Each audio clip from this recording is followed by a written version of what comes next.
दिल्ली के Rajendra Nagar coaching centre में हुए हादसे के बाद दिल्ली नगर निगम की बड़ी कार्रवाई जो है वो देखने को मिल रही है।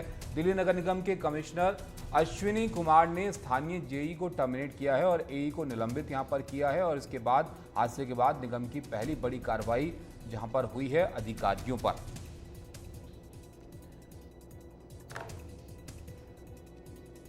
और इसके अलावा कोचिंग सेंटर बेसमेंट हादसे में 5 और गिरफ्तारियां जो हैं वो की गई हैं। तो इसके साथ ही अब तक कुल 7 गिरफ्तारियां इस मामले में जो है वो हो गई हैं और बेसमेंट्स कुछ 13 बेसमेंट बताए जा रहे हैं इस तरह के थे जहां पर इस तरह का इस्तेमाल जो है वो किया जा रहा था उनको सील यहां पर किया गया है।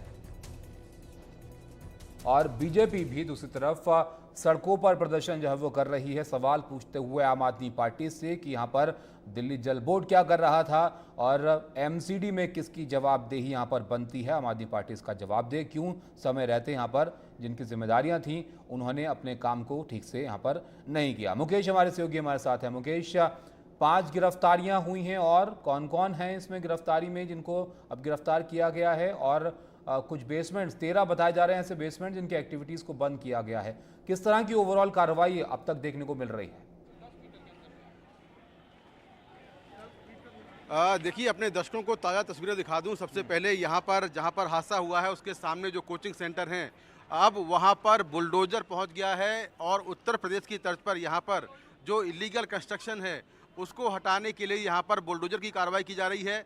ये अभी कुछ देर पहले जो राव कोचिंग सेंटर है उसके सामने ये एक और कोचिंग सेंटर है जिसका जो फुटपाथ है उसके हिस्से को यहाँ पर तोड़ा गया है और सामने एक और बुलडोजर है। तो यहाँ पर 2 से 3 बुलडोजर पहुँच गए हैं जो कि यहाँ पर जो इंक्रोचमेंट किया गया है उसको हटा रहे हैं। अगर ये कार्रवाई पहले होती तो शायद इतना बड़ा हादसा नहीं होने पाता। अब जाकर एमसीडी जागी है और यहाँ पर जो फुटपाथ इलीगल हैं या जो इलीगल कंस्ट्रक्शन है उसको यहाँ पर हटाया जा रहा है।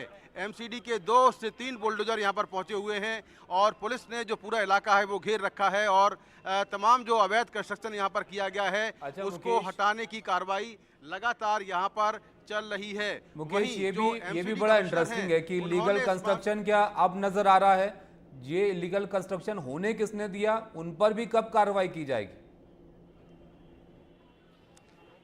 देखिए, यही बड़ा सवाल है कि कोई अगर बड़ा हादसा होता है तो उसके बाद खाना पूर्ति के नाम पर इस तरह की कार्रवाई आपको देखने को हर बार मिलेगी। अगर ये कार्रवाई पहले होती तो शायद ना तो इतना बड़ा हादसा होता और जिस तरह से तमाम खामियां निकलकर सामने आई हैं, ये बात निकलकर सामने आई है कि बेसमेंट में जो है लाइब्रेरी चलाई जा रही थी जबकि उसमें स्टोरेज के लिए कहा गया था कि वहाँ पर स्टोरेज है। उसके बावजूद भी एमसीडी के जो अधिकारी हैं उनकी तरफ से कोई कार्रवाई नहीं की गई और तमाम जो एनओसीज हैं वो बिल्डिंग के मालिकों ने ले ली। तो यहाँ पर अब जाकर कार्रवाई की जा रही है। वहीं जो एमसीडी कमिश्नर हैं उन्होंने कुछ देर पहले जो इस इलाके के जेई हैं उनको टर्मिनेट कर दिया है और जो एई हैं उनको सस्पेंड कर दिया है। तो इस तरह से जो सिविक एजेंसी एमसीडी है वो अब जाकर इस मामले में जो कार्रवाई है वो कर रही है और कार्रवाई होती हुई दिख रही है। ये कब तक होगी, इसका क्या असर होगा, ये तो देखने वाली बात होगी। लेकिन यहाँ पर अभी भी बड़ी संख्या में जो छात्र हैं जिनके साथियों की मौत हुई है वो यहाँ पर अभी भी गुस्से में हैं और आपको मैं दिखाता हूँ, ये लाइव तस्वीरें हैं। आपको यहाँ पर दिखाई देगा कि किस तरह से जो ये कोचिंग सेंटर एक और है इसके सामने का जो हिस्सा तोड़ा गया है। बल्कि मैं आपको कहूँ कि ये जो फुटपाथ तोड़ा गया है इसको तोड़ने से पानी और अंदर जाएगा, क्योंकि यहाँ पर इन्होंने पानी को रोकने के लिए ये फुटपाथ जो है ऊंचाई तक बना रखे थे।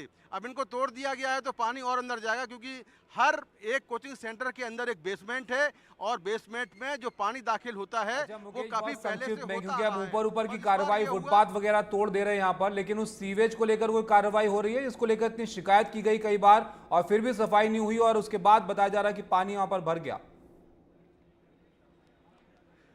देखिए, सीवेज को लेकर अभी तक कोई कार्रवाई नहीं हुई है। जो ड्रेनेज सिस्टम है उसको दुरुस्त अगर पहले कर दिया गया होता तो शायद इतनी ज़्यादा स्पीड में और इतनी ज़्यादा मात्रा में पानी एक साथ नहीं आता। लेकिन उसको लेकर अब तक कोई कार्रवाई नहीं हुई है और अभी तक यहाँ पर बहुत सारे जो यूपीएससी की तैयारी कर रहे छात्र हैं वो यहाँ पर इकट्ठा हैं और अभी भी ये कार्रवाई की मांग कर रहे हैं, क्योंकि इनका भी कहना है कि ये कार्रवाई महज एक दिखावा है। कुछ लोगों से बात करते हैं, जो छात्र हैं वो नाराज हैं और अब ये कार्रवाई कितनी यहाँ पर जो है वो संतुष्ट कर पाती है उनको और ये काफी है, ये भी एक सवाल यहाँ पर है। मुकेश, बहुत शुक्रिया आपका हमारे साथ जुड़ने के लिए, तस्वीरें हम तक पहुँचाने के लिए।